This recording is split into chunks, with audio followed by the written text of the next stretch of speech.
মিথ্যা এমন একটি অপরাধ, যেই অপরাধ করলে, যেই মিথ্যা কথা যেই ব্যক্তি বলবে, আল্লাহ রাব্বুল আলামিন তার উপরে লানত করবেন, তার উপরে অভিশাপ দিবেন। এই বিষয়ে আল্লাহ রাব্বুল আলামিন পবিত্র কোরআনুল কারীমের মধ্যে ইরশাদ করেন, লানাতুল্লাহি আলাল কাযিবিন। মিথ্যাবাদীদের উপর আল্লাহ রাব্বুল আলামিনের অভিশাপ। মিথ্যা হচ্ছে জাহান্নামের চাবিকাঠি, মিথ্যা হচ্ছে জাহান্নামের সিঁড়ি। মিথ্যা মানুষকে জাহান্নামের নিকটতম জায়গাতে নিয়ে যায়। মিথ্যা এমন একটি অভিশাপমূলক কথা, যেটি বললে আল্লাহ রাব্বুল আলামিন তার জন্য নির্ধারিত করে দিবেন জাহান্নাম। নবীজি সাল্লাল্লাহু আলাইহি ওয়াসাল্লাম ইরশাদ করেছেন, আল কিযবু কুল্লু রাসিন খতিআহ। মিথ্যা হচ্ছে সমস্ত পাপের মূল, সমস্ত পাপের মাথা।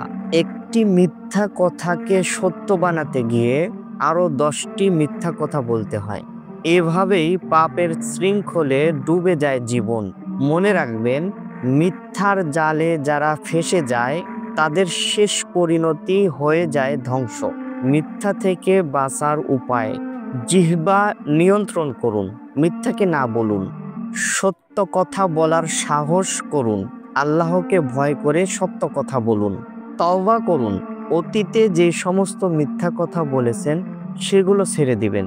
তওবা করে জবানকে সত্যর উপরে অটল রাখেন। আজই শপথ নিন, মিথ্যা ছেড়ে দিলাম, সত্যকে আঁকড়ে ধরলাম।